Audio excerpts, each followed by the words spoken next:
nikmat kepada kita yang kita tidak mampu untuk menghitungnya karena terlalu banyak nikmat tersebut. Dan seumpama kita berusaha untuk menghitung nikmat Allah, maka tidak mungkin kita mampu menghitungnya.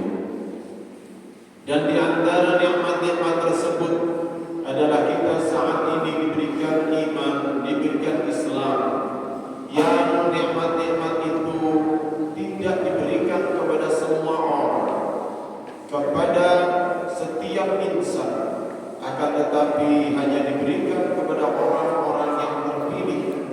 Dan alhamdulillah kita menjadi orang yang terpilih, sehingga dengan nikmat-nikmat tersebut kita mampu menjalankan segala kewajiban Allah, kita mampu meninggalkan segala larangan Allah, yang dengan pelaksanaan ibadah-ibadah yang mengacu pada perintah-perintah Allah tersebut, Allah menjanjikan nikmat yang lebih besar kepada kita.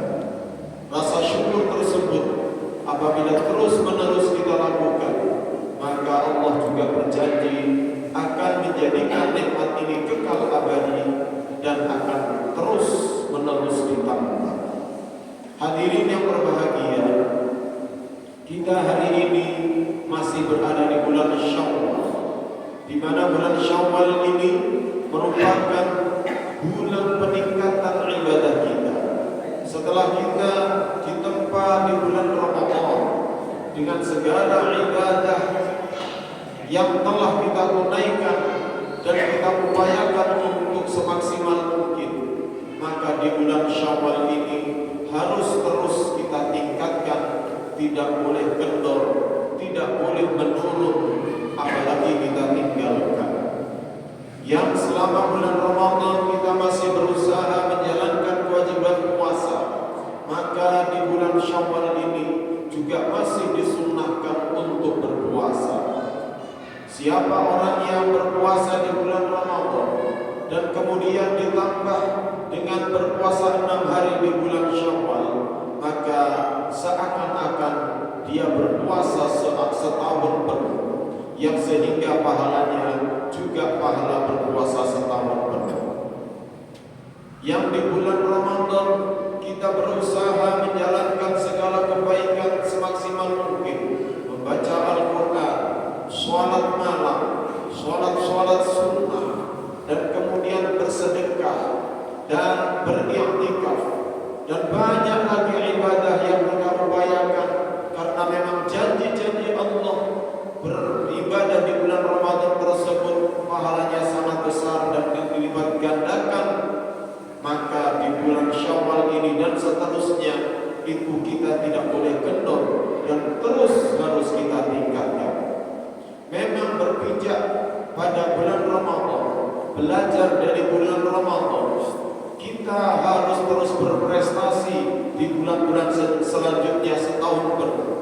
Dan kita juga berdoa, mudah-mudahan di bulan Ramadan tahun depan kita masih diberikan umur panjang, sehingga kita masih dapat menjalani ibadah Ramadan dengan lebih baik daripada Ramadan yang kemarin. Hadirin yang berbahagia, setelah kita ditinggalkan oleh Ramadan dan kita meninggalkan Ramadan, masih menyisakan beberapa hal yang harus kita perhatikan, yang tentunya di sini berkaitan dengan hal-hal yang wajib. Bisa jadi di bulan Ramadan kemarin di antara kita ada yang masih belum berpuasa atau berpuasa kurang sempurna. Mungkin di antara keluarga kita ada yang meninggalkan puasa karena udzur syar'i. Bisa jadi karena haid, karena nifas, karena sakit, karena bepergian, yang sehingga membatalkan puasanya. Maka di tahun depan, di Ramadan tahun depan harus kita tingkatkan. Dan apabila kita masih memiliki hutang puasa Ramadan yang masih belum kita qadai, maka secepat mungkin kita qadai. Sebisa mungkin di bulan Syawal ini kita selesaikan hutang-hutang puasa kita. Yang kemudian setelah kita selesai bulan Syawal ini, kemudian kita tambah dengan 6 hari berpuasa sunnah, maka kita akan mendapatkan pahala seperti berpuasa setahun penuh. Hadirin yang berbahagia, bagaimana tata cara untuk mengqadha bulan Ramadan? Maka tata caranya adalah persis seperti kita berpuasa di bulan Ramadan, yaitu di malam hari kita berniat untuk mengqadha berpuasa. Bagaimana niatnya? Seperti biasanya, kalau malam sebelum imsak, sebelum fajar, kita sudah berniat nawaitu shauma ghadin an qada'i fardhi Ramadan fardhan lillahi ta'ala. Mungkin dengan artinya saya berniat berpuasa esok hari untuk menunaikan qada bulan Ramadan fardu karena Allah Ta'ala. Apabila puasa yang kita tinggalkan atau puasa yang kita batalkan adalah Ramadan yang baru saja, maka kita hanya wajib mengqadai saja. Akan tetapi apabila Ramadan tersebut adalah Ramadan tahun yang lalu, maka di samping kita wajib mengqadha, juga wajib membayar fidyah, membayar sedekah bahan makanan pokok, mungkin berupa beras putih yang disedekahkan secara wajib kepada fakir atau miskin, yang mengeluarkannya atau menyerahkannya harus dengan niat. Bagaimana niatnya? Nawaitu an ukhrija hadza an fidyati Ramadan, atau an fidyati Ramadani, atau an fidyati Ramadan zaujati misalnya. Kalau untuk istrinya, kalau untuk anaknya, an fardhi Ramadani ibni, seperti itu. Mungkin bisa dengan artinya saja, aku niat mengeluarkan beras ini untuk fidyah puasa Ramadanku, untuk fidyah Ramadan ibuku, untuk fidyah Ramadan anakku. Yang niat ini tidak boleh diabaikan. Seumpama kita membayar fidyah, mengeluarkan fidyah, hanya diberikan begitu saja tanpa niat, maka hanya menjadi sedekah sunnah, tidak menjadi sedekah wajib. Apabila Ramadan yang kita tinggalkan adalah 2 tahun yang lalu atau 3 tahun yang lalu dan seterusnya, maka setiap tahun harus kita tambah dengan 1 paket pembayaran fidyah. Hadirin yang berbahagia, seumpama kita masih belum mampu mengqadha puasanya, kita hanya mampu membayar fidyahnya dulu, maka boleh kita bayarkan fidyahnya dulu. Seumpama kita hanya mampu berpuasa dulu, belum mampu membayar fidyahnya, maka kita tunaikan puasanya dulu, baru kemudian nanti kita bayarkan fidyahnya. Di antara keluarga kita yang di samping wajib mengqadha juga membayar fidyah, itu juga ada. Contohnya, apabila istri kita atau anak kita atau mantu kita yang kebetulan hamil atau kebetulan menyusui anaknya, yang kemudian sebenarnya dia mampu untuk berpuasa, akan tetapi anak yang disusuinya atau janin yang dikandungnya itu tidak mampu diajak berpuasa, maka di samping dia wajib mengqadha, maka juga wajib membayar fidyah. Akan tetapi apabila benar-benar memang dia tidak mampu berpuasa dan kemudian membatalkan puasanya, maka hanya wajib mengqadha saja tanpa membayar fidyah. Hadirin yang berbahagia, kenapa ini harus disampaikan dan dijelaskan? Sebab ini sangat penting terkait dengan kewajiban-kewajiban ibadah kita kepada Allah.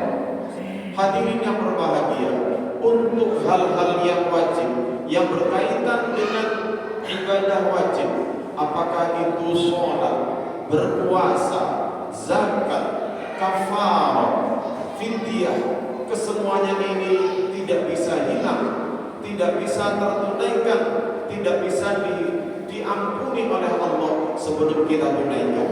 Berbeda dengan apabila kita melanggar larangan Allah.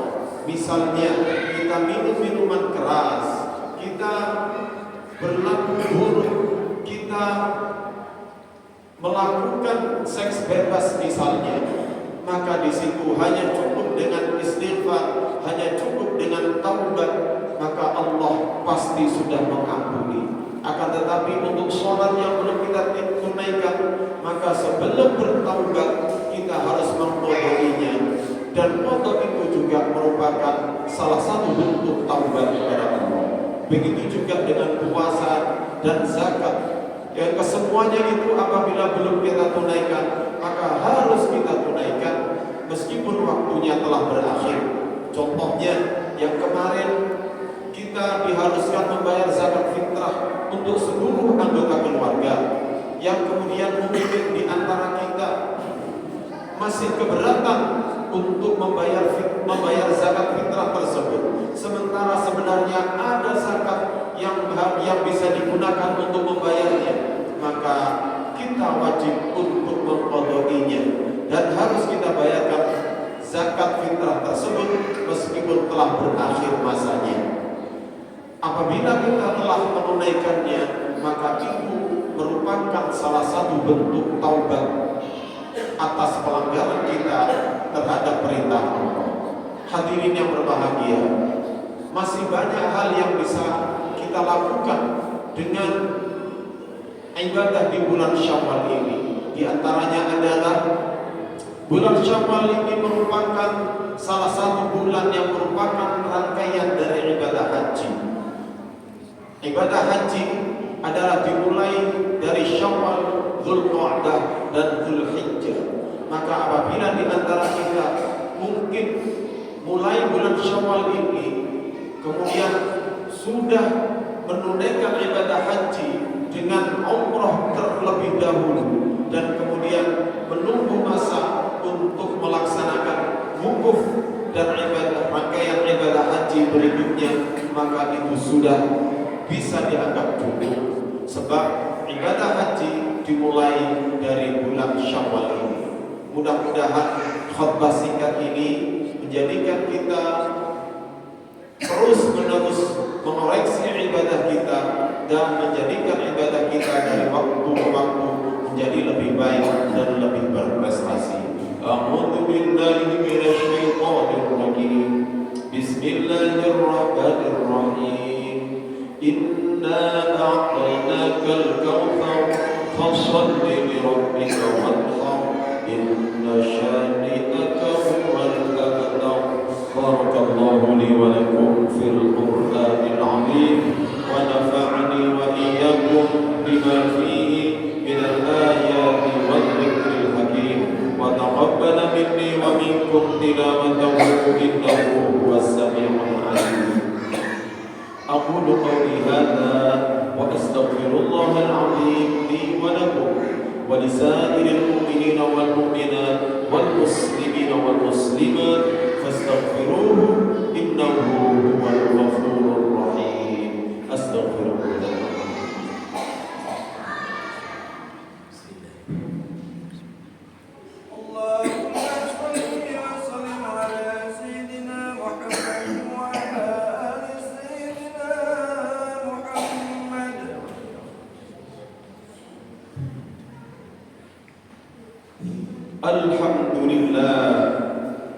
الحمد لله حمدا كثيرا كما أمر. أشهد أن لا إله إلا الله وحده لا شريك له وأشهد أن سيدنا محمدا عبده ورسوله لا نبي بعده. اللهم صل على سيدنا محمد وعلى آله وأصحابه. يا عباد الله، أوصيكم وإياي بتقوى الله وطاعته. اتقوا الله حق تقاته ولا تموتن إلا وأنتم مسلمون. واعلموا أن الله أمرنا بأمر بدأ فيه بنفسه وثنى بملائكته بقدسه ولم يزل قائلا عليما. إن الله وملائكته يصلون على النبي يا أيها الذين آمنوا صلوا عليه وسلموا تسليما.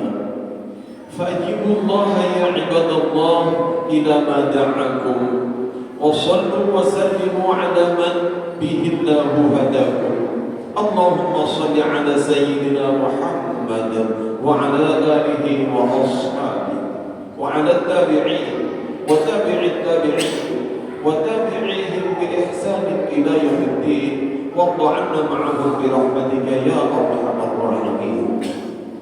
اللهم اغفر للمؤمنين والمؤمنات والمسلمين والمسلمات الأحياء منهم والأموات، إنك قريب مجيب الدعوات يا قاضي الحاجات يا غافر الذنوب والخطيئات، إنك على كل شيء قدير. ربنا اغفر لنا ولإخواننا الذين سبقونا بالإيمان، ولا تجعل في قلوبنا غلا للذين آمنوا ربنا إنك رؤوف رحيم. عباد الله، إن الله يأمر بالعدل والإحسان وإيتاء ذي القربى وينهى عن الفحشاء والمنكر والبغي يعظكم لعلكم تذكرون. اذكروا الله العظيم يذكركم، واشكروا على نعمه يزدكم، واسألوا من فضله يؤتكم، ولذكر الله أكبر وأجل. أقيموا الصلاة